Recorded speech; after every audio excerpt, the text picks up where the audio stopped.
Welcome into another edition of the In the Money podcast for KeenelandSelect.com. Tom Leach along with Keeneland's director of simulcasting, Jim Goodman. And it's a big day at Arlington Park, their Million Preview weekend, as they have preps for the big Arlington Million weekend races that will come up in August. And we're going to take a look at 4 graded stakes races, plus races at Belmont Park and Delaware Park. Jim, let's start with Arlington and the 7th race, which starts in all stakes pick 4. The Grade 3 Arlington Handicap, 1.25 miles on the turf for 3-year-olds and up. Small field here, War Dancer, probably a pretty heavy favorite. Where did you go? Where did you land in this one? Yeah, I couldn't get off of War Dancer. Had a little rest since May 24th when he won the Louisville Handicap at Churchill. Looks like he's in the best form of his life, and I think that he's probably going to be 3-5. He's 2-1 morning line here, but I think 3-5, 4-5 is probably what you're going to get on him. When I tried to take a look at beating him, Mr. Mardi Gras is cross-entered in both the first 2 stakes races, the Stars and Stripes, the 8th race at Arlington. If he goes here, I think he's got a shot. He was very impressive last out at Arlington, but might not care for stretching out to 1.25 miles or 1.5 miles. I'm not sure that he's going to like that extra distance. You also got to consider Admiral Kitten, the one horse for Ramsey and Maker, who won the Grade 1 Secretariat here at this track last year, although he hadn't been in such good form lately. So I'm going to take War Dancer and probably single him in the pick 4 that we talk about a little later. I couldn't go for anybody other than War Dancer either. The only thing I think might make him a tad bit vulnerable is I'm assuming he's prepping for the Arlington Million and may not be fully cranked up here, but and Infinite Magic is one that is a little intriguing, just that he's second off a layoff and showed some real nice ability last year. And Admiral Kitten, I think is worth using as well. But War Dancer is the pick for me, and I'll put him in exacta boxes with Admiral Kitten and Infinite Magic. 8th race is the Grade 3 Stars and Stripes, 1.5 miles on the turf for 3-year-olds and up. And you've got Sun Tracer, the probable favorite here, off a real nice run last time when he almost beat War Dancer at Churchill Downs. Where did you land in the Stars and Stripes? I didn't like Sun Tracer to win. I'm going to put him in my exotics, obviously, because he's a very consistent horse, but he's 0 for 7 at this distance. I can't bet a horse that's never won at 1.5 miles that's tried it that many times. And there's a couple horses in here that are stretching out for the first time. I would like them a little bit better than a horse that's 0 for 7, even though he's probably going to be the post-down favorite. So I'm not going for Sun Tracer. I'm going to go with Pizza Man. 7 horses for Giroux rides the horse back. He rode the horse last year in the Stars and Stripes, and the horse only lost by 1 3/4 to Dark Cove and Sun Tracer last year. But he's 10 for 15 lifetime, 6 for 9 at Arlington Park, and just had a really good prep race for this. Last 2 times he ran back-to-back races. Was in September and October. He ran 97 and 100 Buyers. He ran 93 as comeback race. I'm going to take the Pizza Man on top. Sun Tracer for 2nd and 3rd, and Mr. Mardi Gras has a shot here as well, but I think the Pizza Man is probably a little bit better value than Sun Tracer. I'm going to take a stab with Dreams Cut Short, and the main reason is the trainer, Mike Maker, claimed this horse 2 starts back, and then he showed big improvement in his first start for Maker and in a sharp workout since that race. And I'm just for the value, and maybe this horse is just going to be better with in Maker's barn. I'm going to try Dreams Cut Short. Sun Tracer's a horse, unlike you, that hadn't won at the distance, also runs second a lot more than he runs first, so I couldn't take a short price on him. Certainly would have to include him in a pick 4, but going to definitely pick against Sun Tracer. I think he's a very vulnerable favorite, a likely favorite in here. Dreams Cut Short, for me, is the win, and use him in exactas with the one you mentioned, the Pizza Man, with Sun Tracer, and also with the 2, Mr. Mardi Gras. 9th race, the American Derby, Grade 3 for 3-year-olds at 1 mile 3/16. This is on the synthetic end. I like Divine Oath a lot in here. This horse showed some big-time potential last year. Now has run twice this year, lost to Mr. Speaker in the Lexington Stakes, and then caught a real tough field last time as well, losing to Bobby's Kitten in the 10 mile. So I think this horse is taking a drop in class. He gets Giroux to ride, so they go for a top local rider, and never been this far, but certainly bred to really like stretching out in distance. So I like Divine Oath a lot in here. I'm hoping that School of Hard Rocks off that 97 buyer takes some money and gives me a little better price on Divine Oath, because I'm skeptical about School of Hard Rocks repeating that with the shift and the change in surface from turf to synthetic. So Divine Oath, a real strong win pick for me here. Use him in exactas with School of Hard Rocks, but if you can beat him, then I think it's pretty wide open for the second slot. So I'll use the 7-Hour Channel, the 8 Chief Barker, and the 10 Affordable, all with the 2 Divine Oath. Jim, what about you? Yeah, I like that Divine Oath a lot here too as well. I think lost to Mr. Speaker 2 back and Bobby's Kitten the last race, and there's no Mr. Speaker Bobby's Kitten in here. Mr. Speaker won back impressively on Saturday. The horse that School of Hard Rocks, I agree with you. The 4-horse shipping from Santa Anita probably is not going to be a great value, but you got to use him in the pick 4s. The other horse that I liked to hear a little bit was Wayne Catalano has been really hot lately. He's a 27% trainer at Arlington, and he's got a horse that Highball, the 3-horse, who stretched out to 1 1/8 off of maiden win at a mile and ran an 84 buyer at Churchill. Was very impressive, and he also got squeezed at the start, so that was a very impressive win for him, and he's taken a big step up here, but I think he's got a shot to get in the money. Anybody who runs an 84 buyer at a 1 1/8 second start, and this is a 1 3/16 distance, ought to be right up his alley, and Catalano's very hot right now. So I'm going to take Divine Oath on top. I'm going to use School of Hard Rocks, Highball, and the horse that you used on the outside, Affordable, underneath in the exotics. 10th race is the last in this all-stakes sequence of the pick 4. It's the Grade 3 Modesty Handicap for fillies and mares 3 and up in a 1 3/16 on the turf, a prep for the Beverly D.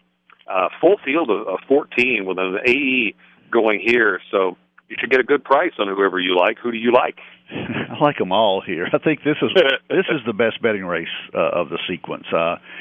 And I settled on a couple of horses on the outside. I like the filly I'm Already Sexy, who ran here in the QE2 Cup last year at Keeneland, came back in the Mrs. Revere at Churchill, was very highly thought of, and didn't really fire in either of those horses. Had a couple of starts this year at Churchill, last time out in the Mint Julep. I think going back home to Arlington will probably wake her up, and I don't like the draw, but the other horse that I like is drawn even further outside, White Rose with Le Peru. White Rose won at Churchill in an optional 62,000 last out by a mile, 5 1/4 at a 1 1/8, and was very impressive. So I'm going to take 13-14 exacta. That's a very unusual number combination for me, but I actually like the outside horses in this field. But I think you can get a price no matter where you go. The inside doesn't look very strong, but Gulfstream looks good. Tom Proctor and Drayton Van Dyke comes in to ride, so to breed, you can make a case for her as well. But I'm going to go with I'm Already Sexy and White Rose. I like White Rose in here, kind of along with the same lines with you. I thought the last race was a real wake-up for this horse, and she was just as impressive visually as it looks on the paper. I saw this race live when she won it. So she's won at the distance, 1 3/16, and Le Peru on the turf. If anybody's going to work out a trip from the 14 hole, it's him. And this horse comes from off the pace, and there's a long run to the stretch, to the first turn down the stretch. So I think I'm optimistic that the White Rose can get a decent trip here. So I will key her in exactas. I like her a lot with I'm Already Sexy, Gulfstream, the 2 that you mentioned. Also, Tabri, just on respect for Clement off a layoff. And then the 3 Everyway, who has run well on the Arlington Turf Course before for Mike Stidham. So the connections and then the back story there on Everyway, I would include her in there as well. But White Rose is the pick for me. Now, my pick 4, I'm going to use 3 in the first leg. War Dancer, Infinite Magic, Admiral Kitten. Hope to get War Dancer beat. Then I'm going to use Dreams Cut Short, Mr. Mardi Gras, Sun Tracer, and Pizza Man in this next leg. I'm going to single Divine Oath, and then use White Rose, I'm Already Sexy, Gulfstream, and Tabreed. If you want to shorten that, then you could focus just on White Rose and I'm Already Sexy, and trim it down just a little bit, or you could certainly even single War Dancer in the first leg. But what's your pick 4 look like? I would single War Dancer in the first leg, so I would go 2 with 1 3 7. I'd use the 2 horses I talked about, Sun Tracer and the Pizza Man. I'll also throw in Moro Tap, out of respect, like you said, for Mike Maker, who's going really well right now.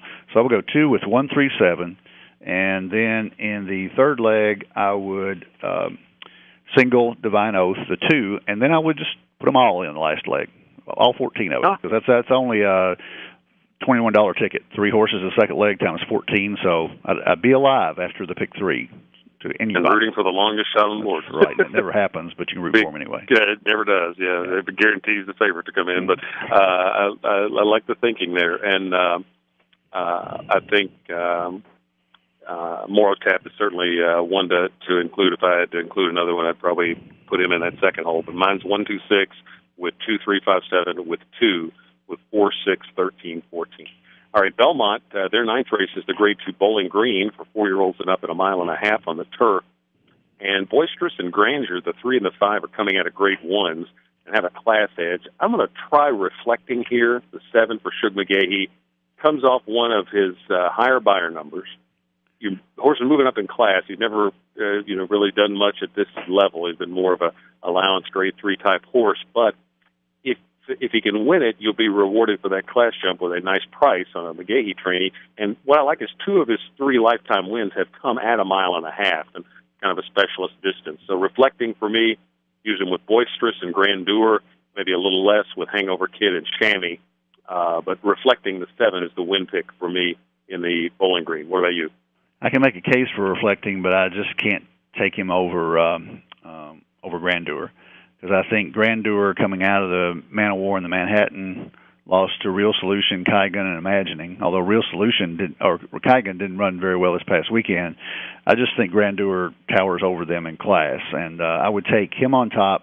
Hangover Kid is another horse I would use, Boisterous underneath, and Reflecting for a price. So maybe an exacta wheel with Grandeur on top of Reflecting and Hangover Kid.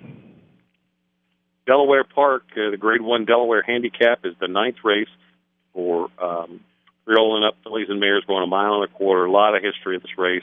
And you get Princess of Sylmar as a heavy favorite in a field of 6. Any shot that you could beat her?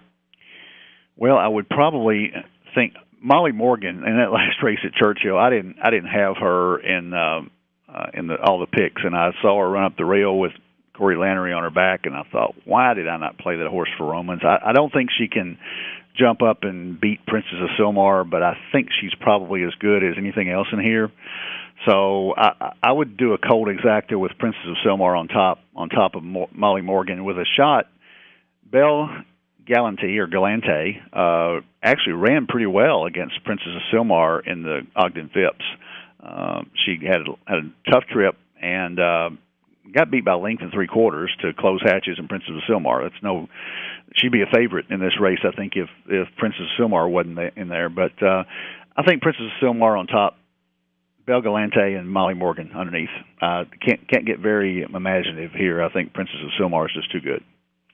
Yeah, Princess of Sylmar is the very likely winner here. I'm going to play an exacta box with the 1 Belle Galante and the 6 Princess of Sylmar.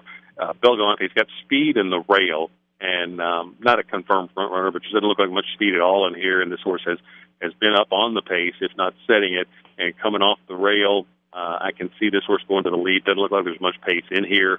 Comes off a lifetime best and has improved since moving into Rodriguez's barn. So it's an exacta box for me of 1 and 6. And I think if the 1 could hold off the late charge of Princess of Sylmar, then you're probably going to get an overlay in the exacta price on the 1-6 versus the 6-1. And if it's 6-1, you take a small profit and move on. But Belle Galante and Princess of Sylmar, 1-6 exacta box for me. And I know it's about to really get hotter on the racing circuit, which means great times to get out to Keeneland for simulcasting when Del Mar and Saratoga get going the following week, right? Yeah, Del Mar opens on Thursday the 17th, and Del Mar opens on Thursday the 17th. Saratoga opens on Friday the 18th. Del Mar has a night card on every Friday night, starting at 7:00 our time, and we're going to have a band on the 18th. We're going to have a handicapping contest with you pay $10 and bet any 7 races at Del Mar, and the winner takes the whole pot is given out in prizes. We don't keep anything off the top. So we want you to come out, have drink specials. We'll have a craft beer tent. So Friday the 18th is a big day with Saratoga opening up, and everybody looks forward to that. It's kind of the signal of summer. And we'd love to have you out at Keeneland simulcasting. If not, you can always bet us on Keeneland Select anywhere you are, on your phone, on your tablet, on your computer. We kind of make it easy for you.